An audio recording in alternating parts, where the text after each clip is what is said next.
in the industry like oil and gas industry, where we call it a small closed loop of industry, it's very important. Not only in oil and gas, but in any industry, professional networking plays a very important role. Means you just told that you can even cater to a mechanical engineer. Okay, let's suppose a mechanical engineer who doesn't know anything about a rig. Okay, and he wants to go there. So sir, his basics are not there. Like he don't know what is a race, he don't know what is a survey, he don't know what is a BOP. So how you guys teach them that, and then you make them able to work on a field.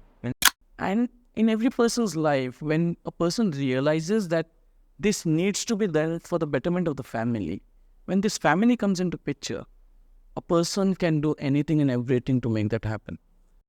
Hello everyone and welcome to Crude Talks. My name is Shashank Chaube and today we will dive into the fascinating world of oil and gas industry. Today we are thrilled to have Dr. Khalid Karajagi sir with us. Sir has over 13 years of experience in drilling services and geoscience. Sir has made significant contribution to onshore, offshore and deep water projects.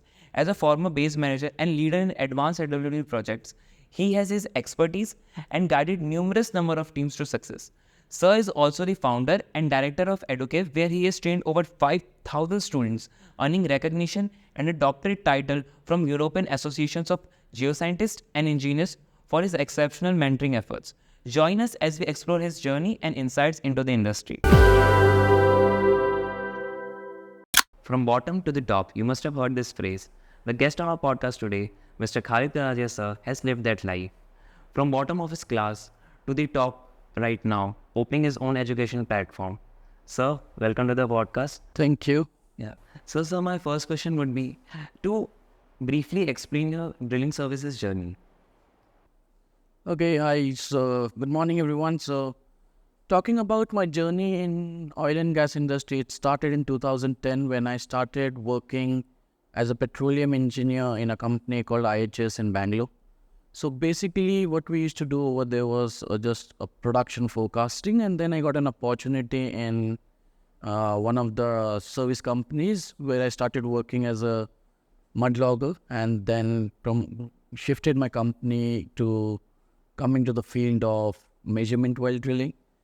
I worked around 2 years out there, and then I got an opportunity to work as an MWD engineer for offshore jobs. I took that as an opportunity, and then I spent almost like 6 to 8 years working as an MWD engineer, then shifted towards geoscience, and then lastly I worked as a base manager for one of the advanced LWD projects that we were delivering to one of our clients in India. And so I have around 13 to 14 years of experience in onshore, offshore, deep water projects, working as mud logger. Then in between I worked as a coring engineer, and then MWD, LWD, geoscientist. Yeah, so most of my career is in that particular field. So, you just told that you have worked on both onshore and offshore. Most of people don't do that. So, sir, how different is it from working on onshore and offshore? In terms of operations, I would say offshore is a bit tedious, and definitely the HSE involved in it is on a higher side. But I think that it's always advisable to start working on onshore, understand the operations, and then you can shift your career towards offshore jobs. But I don't see it as much. It's that different in terms of operations. I believe only with your few years of experience on onshore, you then develop an ability to cope up with the problems that one can face in offshore, because as in our industry, time plays a very important role. So taking decisions, real-time decisions, and as quickly as possible will impact your revenue of the operation. So if you have good technical competency, which you can develop from an onshore experience, you can come towards an offshore jobs pretty easily. And then definitely, yes, it has an adventurous life. And but operations-wise, we are doing, and all advanced tools are placed in offshore mostly. So yeah, that is the only difference I would say, that it's more tedious. So, how is living on onshore and offshore different? In terms of living, it depends on which projects you're working, to be very frank, because in oil and gas industry, we have a good standard of living. So all the checks are done. The client always try to provide us with the best of the facility.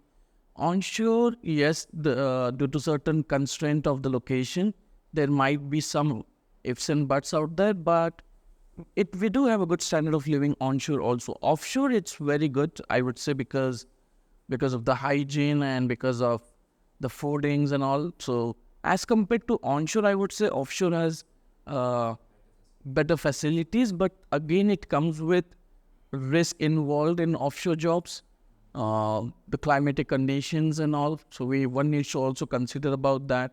So one thing, it's very adventurous to have the chopper rides, but at times, I am sure you might have even heard about some incidents that are happening. So yeah, it's part and parcel of the job, but uh, at least in oil and gas industry, company do take care of their employees a lot. I'm pretty sure other industry also does that. But in terms of living, in terms of experience, personal experience, it's one and the same. Offshore slightly on a higher side in terms of quality. And when you're working on offshore, there's higher pay also. So then the Pay, I would say, it doesn't depend directly. It's not a directly proportional factor for onshore and offshore.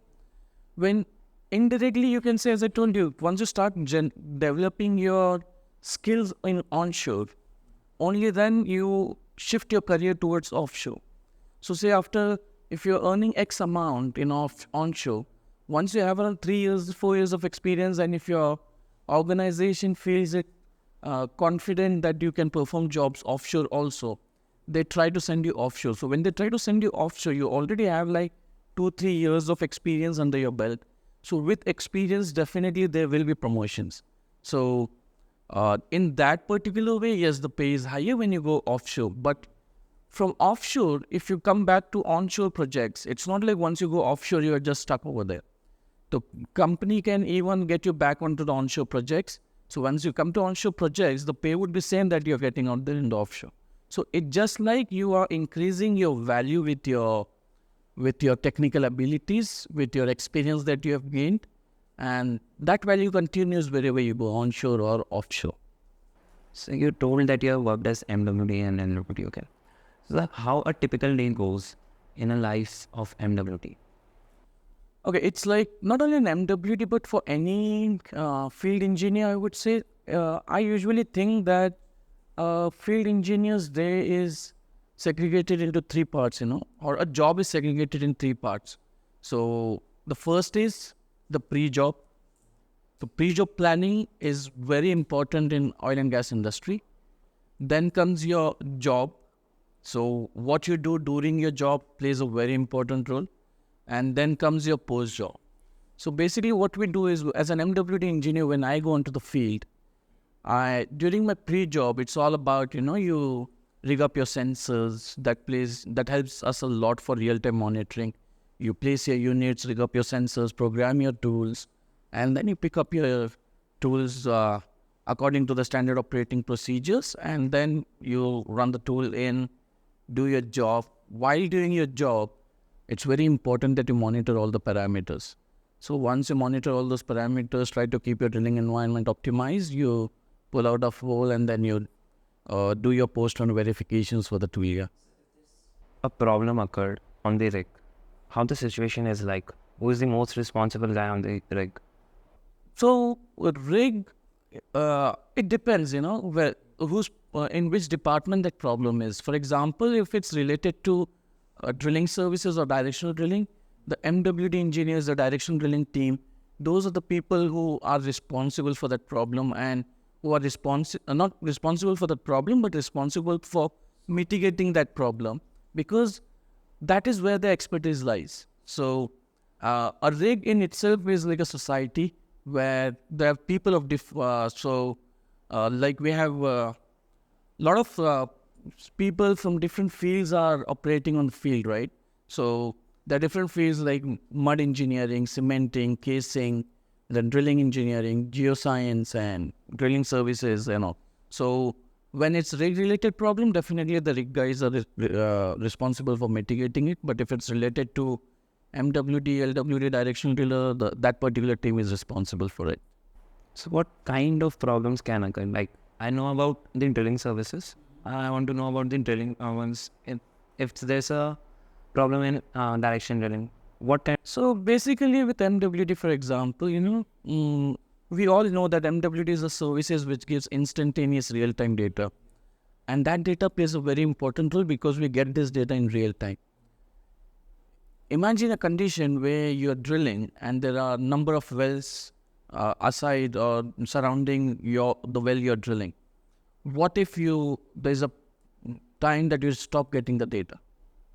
Now in this particular condition, what happens is you cannot drill blindly. There is a high probability that you can go and collide with certain wells. Yeah, not pull out. I would say that then your technical expertise comes into picture. You need to understand why the problem is coming. So for that, as a student learns in their academics, what is the working principle of the tool? So when you learn what is the working principle of the tool, you're just not learning how the tool performs. You're also understanding that, okay, this is how the tool performs.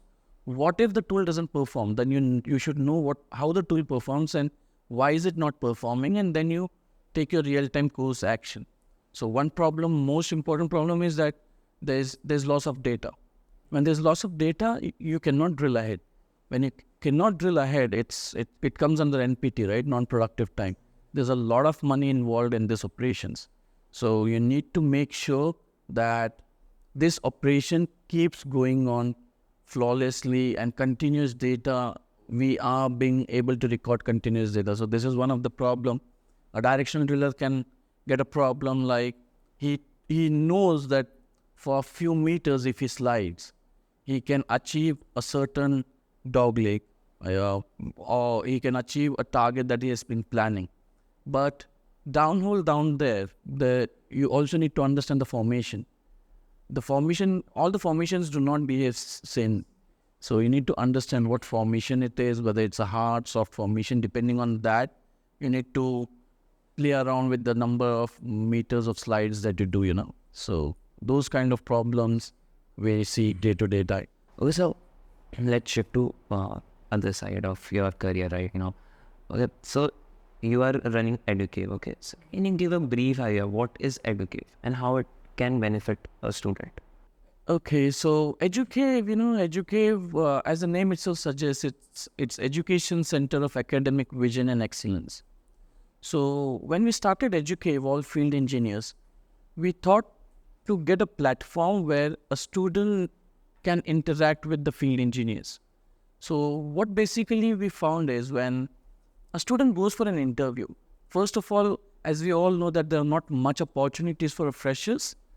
So when a fresher gets an opportunity, and because of the technical incompetency, if he fails to grab that opportunity, it becomes very hard for the student to get a different opportunity. So I've always heard this, that I lost an opportunity, but we need to understand that an opportunity in an industry is never lost. It's just taken by someone else. With that thing in mind, we realize that students do have good technical knowledge from the academics, but for a field like oil and gas industry, it's very important that the student also understands the operations logically. Yeah. We are in a technological field, right? Where technique as well as the logical understanding of that particular tool is important, or that operation is important. So what we realized is academics is doing their part. Field engineers needs to come ahead and do their part also for the betterment of the society. And that is when EduCave was created, where it's a platform of only field engineers that helps and that trains the students in such a way that the course is customized in such a way that everything that an engineer does in the 12 hours of shift or in his job is taught to a trainee very minutely. So we came up with a thought process that engineers who are working in that particular field, only they will be allowed to train the trainees, and directional driller can only take directional drilling course, cementing engineer can only take cementing engineering course, reservoir can only take reservoir engineering course. So in that way, a student can get a complete understanding of the operation. And we started this, and we're proud to say that more than 500 students have got placed, I would say. And they're doing a very good job now. They have got a good career. Also, I would like to bring this point over here is for a student, it's very important to not only get job, but to get the right job. So when we thought of the name EduCave, we completed it with path to success. So we wanted to even inform the students what would be the path to success and what is the right path. Doing the right thing, right way every time is the motto of EduCave. So to educate the students, the right thing is what we believed in, and that is what we are trying to do since last 7 years. So how then a field engineer can explain a topic? Because it's not his expertise. His or her expertise in that. Like teaching is not his or her expertise. So how well they can explain to a student? Because student requires from a very basic level, then they can go advanced. So how a field engineer can do that? Because I believe in every person there is a teacher hidden out there. So if someone has that passion of sharing the knowledge, if someone has an attitude of providing an helping hand to anyone, someone needs to have that zeal. If he or she has it, he can deliver it very nicely. So irrespective whether it's a professor or it's a field engineer or even if it's a layman, if he has that within himself that he needs to help a trainee or help a student or help anyone for that matter, that help he can definitely give if he has that within himself. So I believe for a field engineer, it's not that hard. He just needs to speak out his heart, He just needs to tell a student what exactly he's doing out there. And I think to contradict, he would be the right person to educate the student because he has been living that life. So for me, it's like when a student talks to a field engineer, that session should be termed as Meet Your Future. He can tell you exactly what is happening, what is the path he traveled, what problems he has faced. So that way, I guess, yes, a field engineer definitely has that ability to explain it nicely, I would say. so I just want to confirm this. So EduCave is only focused on petroleum and geological field, or it is in all the fields like computer science and... Okay, so as of now, I would say for oil and gas industry, but it comprises not only of petroleum and geology, because as we know now, even the petrochemical, chemical engineers, mechanical engineers for that particular sake, even electronics, ENTC guys, IT guys, they are a part of oil and gas industry. Since digitization in oil and gas industry came up, we even want these expert people to come and provide their services into oil and gas industry. So oil and gas industry is for all those young professionals who wish to build a career in oil and gas industry.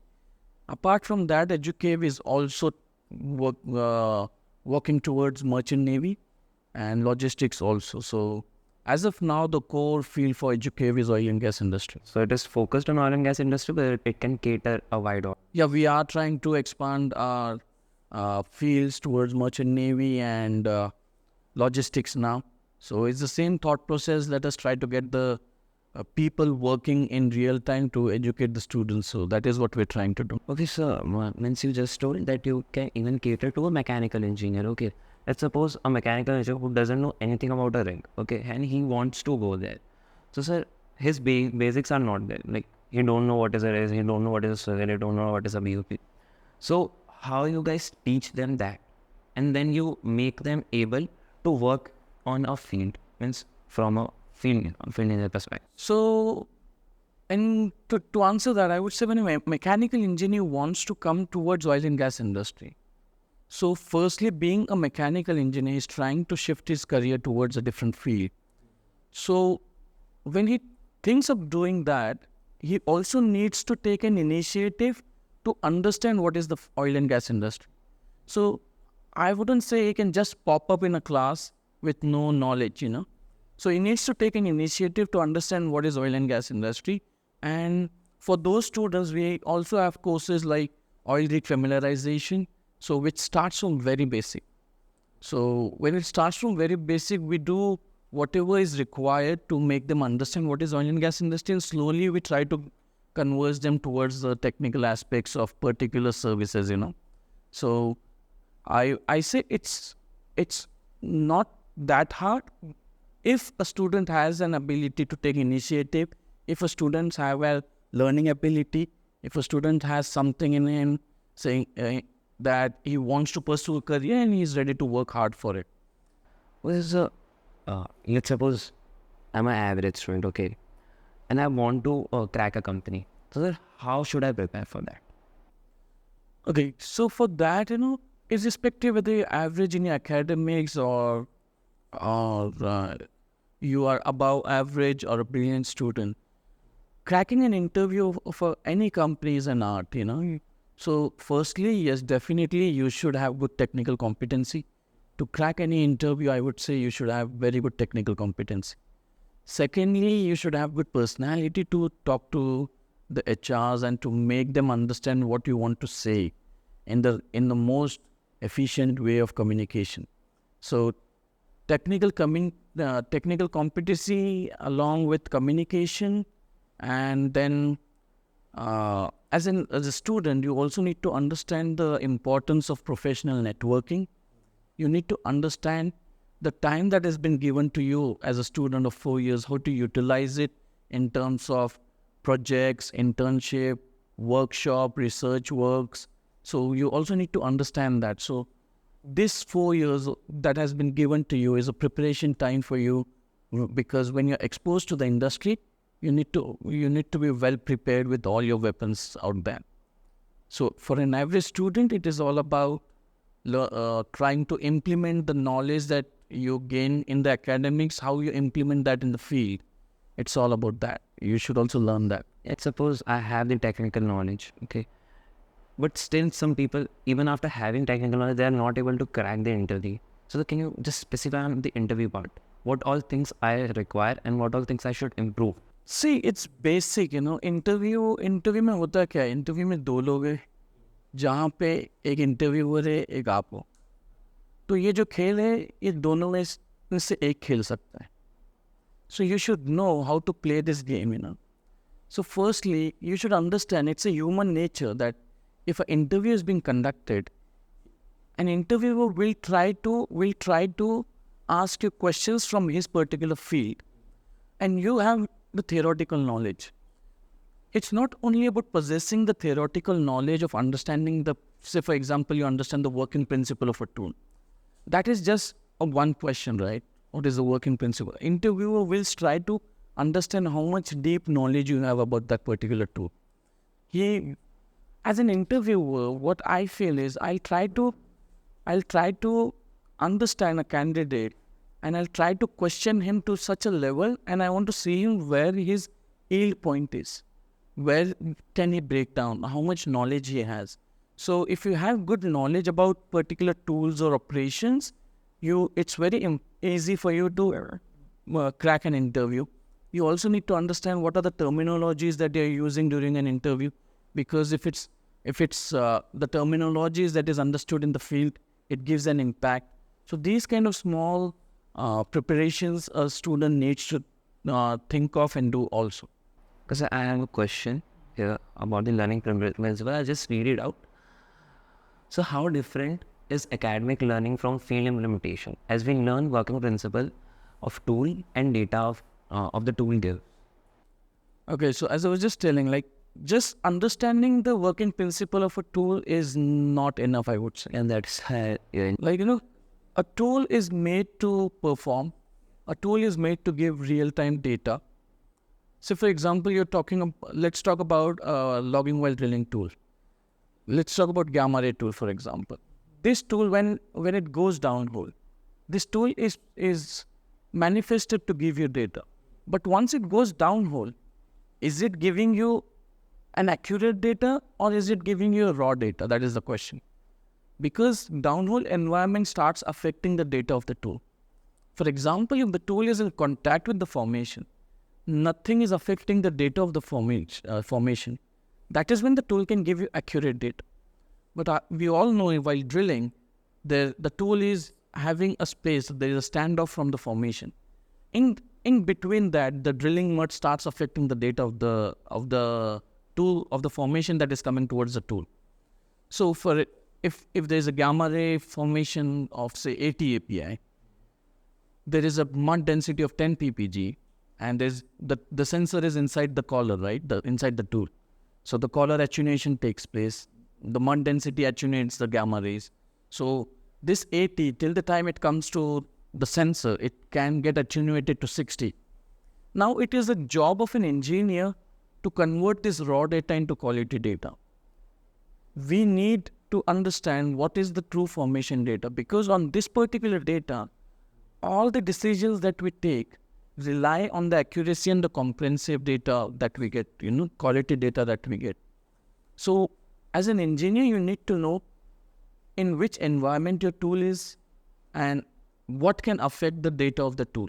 Only then you can apply real-time correction to convert that raw data into quality data. So that is what I say. When you learn something in the academics, try to understand how is this tool performing in the field? How is the data we are accumulating? Is it the raw data, or is how we are converting the raw data to quality data? So, yeah. So he just told that I have to do things with the tools, right? I don't get hands-on experience while I'm in academics, okay? So, sir, how far a company can go to train me?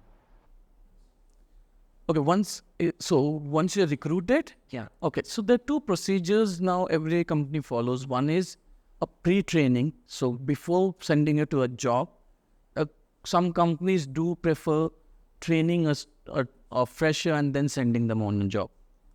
But depending upon on operational requirement nowadays, there's something we have on-job training also. So we send an engineer to the field with the hope that on the job he will have an ability to train himself, So it again, as I told you, every individual in this fast-growing industry, nothing will be served you on a platter. You need to have those abilities of learning, of taking initiative, of giving more hours, because that is very important. That self-initiation is very important. So company will be there, engineers will be there to guide you. But are you willing to put some extra efforts to learn? That is the question a fresher needs to ask himself. So we have to essentially learn from our seniors who are in the job, right? So, sir, I have a question. I'll graduate this year, okay? So, sir, which field I should choose to kickstart my career in a field which I have the most growth in, like, let's say, coming 10 years? See, every field does have a growth, but when you say kickstart, what I understand from that is how to start as soon as possible. Yes. So I would say you need to look for what are the different opportunities in the industry coming up right now. So with that, you will have a small understanding what are the fields that you need to know of. Say, for example, there are a lot of opportunities in drilling services. As a smart fresher, I will try to focus more of my time towards learning what different services are there, so that once you get graduated in the next 6-7 months, you are ready for that particular field. But that doesn't mean that other subjects like production, reservoir, there might be a possibility that within 7-8 months, there will be huge opportunities in these particular fields also. So as a student, you should have hands-on on all the things, but if you're smart, you should also understand what field is coming up and are you fit for that particular field. If yes, focus on it more, try to do more of industrial stuff on it, and try to showcase yourself in the society of petroleum engineers, So that is what you can do. So you just, in the initial time, you just told that getting a good job is important, okay? Choosing the right job is important. So let's suppose I have a three offer letters, okay? One from a production company, one from a, let's say, reservoir company, and one from a drilling company, and other fields also. Let's say I have all the offers. Which one should I choose right now? I'm a graduate, fresh graduate. See, it's an open-ended question. So when you have offers of different services, the first question is, what are you comfortable with? What is your interest inclined towards? Because in our college days, we always used to hear this saying, like what you do or do what you like. Believe me, it is very important to do what you like, because once you start doing what you like, the probability of excelling in that particular field is very high. So definitely the monetary benefit comes into play, but in the early stage of the career, I would say designation plays a very important role.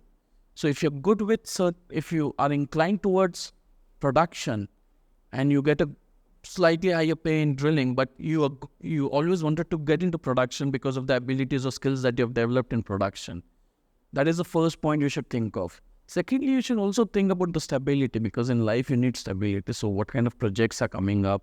How stable is the life? So you need to check with the production engineers or whichever job you're trying to choose. How is their life day to day, and how is their progression in the field? Where will be the field there in 5 to 10 years down the line? So those kind of homeworks is very important. So which services is the most tough? I'm talking physically, like which drains out a person most. So if you're talking about physically, I would say an operating company, like people who work on the field and on the rigs, that is more challenging physically as compared to people in the office. But again, people in the office, they have different challenges. Even their physique is being affected. So, but I wouldn't use the word drain, because as I told you, industry is working on standard operating procedures. They do take care of their employees a lot. So everything is in place, all the safety measures, and like even for example, if we feel that we are draining, we even have a right to authority to stop work, So industry has that norms in place that if you think it's too much, you can call out, you can literally stop job. So safety plays a very important role, and industry do acknowledge that to a very good extent. Like if I say that due to safety reasons I want to take rest, and if it's genuine, industry do give you that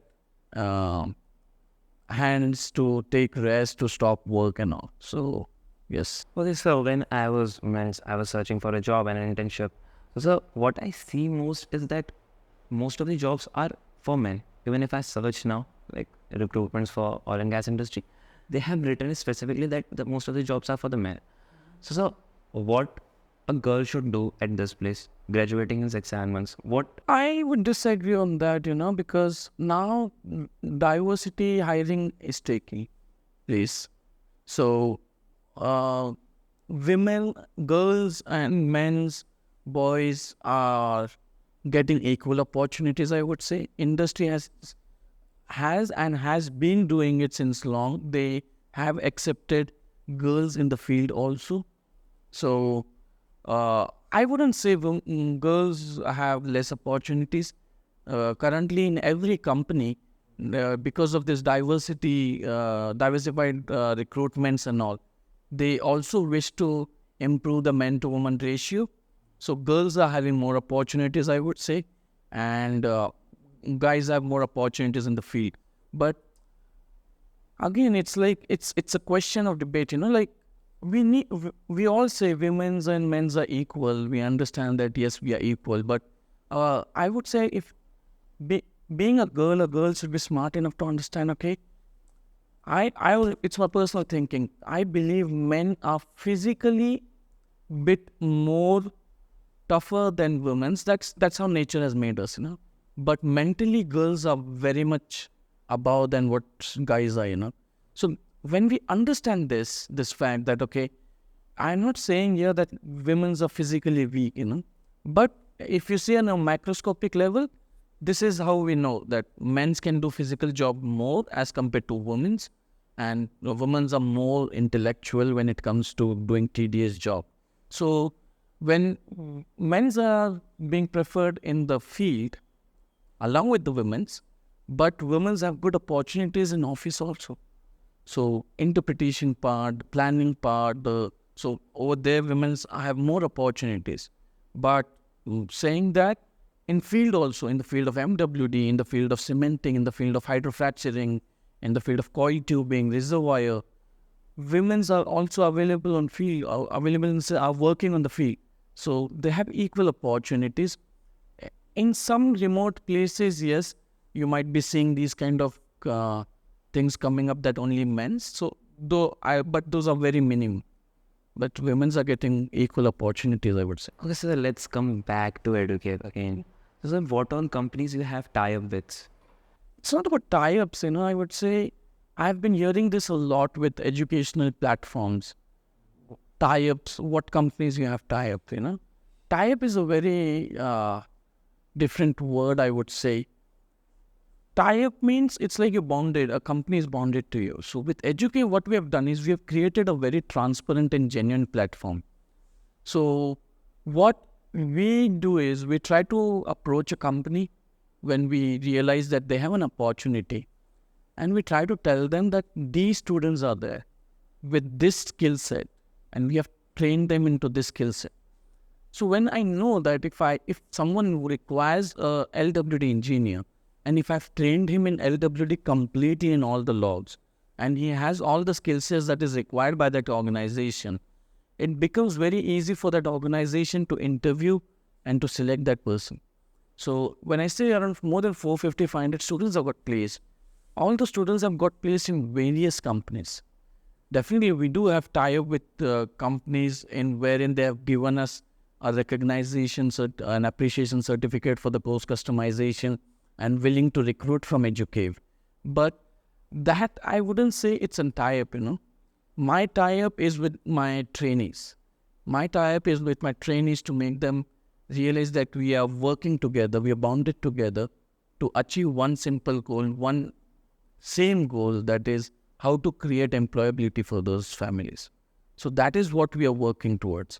So EduCave has placed many students, almost, I would say 50, 60 companies in India, in Middle East.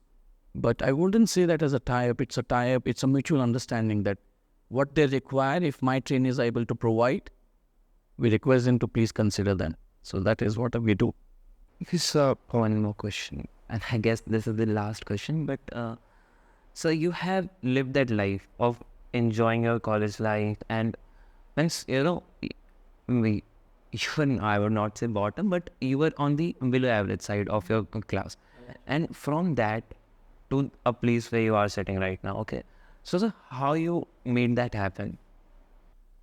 I think in every person's life, there is a trigger point. I was definitely a below average student in my college till my third year, I would say. I was that in zone that, okay, college life is to enjoy. I enjoyed my life, yes. In fourth year, one such person named Mr. Divakar Sinha, he came for a guest lecture in our college. And the lecture that he gave made me realize there is a lot of things that I have not been doing. And in every person's life, when a person realizes that this needs to be done for the betterment of the family, when this family comes into picture, a person can do anything and everything to make that happen. So in fourth year, yes, I picked up and I secured distinction. In my final year, I was one of the toppers. So I realized that if one wants to do something, he will do it. It's all about whether he really wants to do it. If you want to do something religiously, you will realize and you will get path to travel to that destination. So it's all about understanding what you want to do, because I believe I've always been telling this, like if you want to just enjoy your life, just do time pass in your life for every student, do it in such a way that you're habituated to do it. Because after your graduation, you still need to do time pass. You will not get anything productive very soon. So there's a time for everything, A student needs to understand this. A fresher needs to understand this. It's good to enjoy your college life, but you also need to understand there's a lot of effort that has been put by your family to get you into a college, and they do not expect anything. They want that you become successful in your life. They are not expecting anything out from you. But if you realize that, okay, these are the efforts that has been put, I need to give it back to my family. You cannot give it back for sure. But even that sense, even that sense if you get, that that sense of responsibility that I can make this more good. What they asked me to do, I did that. Yeah, that's true. Yeah, what they ask, we never do that. Yeah, but even a slight part of making them happy, yeah, making them proud. If you have that in you, I think it's gonna be easy. It's gonna be easy. So one more question. Sorry. So let's suppose I'm trying to build my career, okay, right now. So what advice did you give me? Means Mr. Divakar gave you a life-changing lesson. What advice would you give me and our viewers so that I would say only one thing, guys. Advice. I would say do everything what is needed to get that smile on your family's face. That is the only one advice I would give you. live for a family? Live for your family. That is what it is. You can enjoy your life and all, but when it comes to when it comes to advice, if you do all those things that you think can get smile on your family, believe me, you don't need anyone's advice. It's a self-understanding that if you are doing it for your family, you will be doing it right because your family do not want anything from wrong means. As a student, build your technical competencies. You need to be well aware of the industry standards. You need to improve your professional networking. You need to understand the importance of CVs. You need to understand the importance of the 4 years that you will be spending in college. Once you start understanding this, you will start building a road for yourself. You will start building a set of advices for yourself, and you will achieve your destination in a very good way. You just told about professional networking. So it's how to build a professional network. Because as a student, I don't have it. The only option I have is LinkedIn. Okay, and even after going to the field, what should I do? Means, See, we all know networking in today's world, I would say, is an art. For a student, like you're doing it on behalf of SP, right? Society of Petroleum Engineers. I won't say on behalf of, but might be you're a part of SP. yeah, You're a part of SP. So these kind of platforms, like Society of Petroleum Engineers platform, this is one. I'm just giving an example. Over here, what you do is when you go and interact with people, when you go and interact with different people from different places, with different culture, with different understanding of the subject. So there are various these kind of platforms where it brings all these people on one platform to share knowledge, to build networking. So as a student, it is very important for you to understand these kind of platforms. These kind of platforms, we call it minds of networking. So you should know how to approach the professionals, how to interact with them, how to build a networking with them, how to keep in touch with them. Because professional networking in the industry like oil and gas industry, where we call it a small closed loop of industry, it's very important. Not only in oil and gas, but in any industry, professional networking plays a very important role. So it's not only about understanding where the jobs are coming. Professional, when I say there's something called contacts in the industry, there's something called professional networking in the industry. Contacts you can use for understanding the job opportunities. Professional networking is more of understanding what are the trends that are going on in the industry, which technologies are being used in the industry, where is the industry heading towards, 5 years down the line, where the industry would be, and talking about professional networking with different professionals from different companies, you can understand the working culture of their company, where their company is heading towards. So it's all about that, about understanding the latest trends of the industry, understanding the environment of the industry. So before you get into something, you already know what you're getting into. So that is what a professional networking can do. okay. So on that note, I would like to end this podcast. But before ending this, I would like to say this to my viewers. So for when you're studying, you should focus on studies and build your technical knowledge. And on the later side, you should build your professional network as well, so that you can, because it's not always about technical knowledge.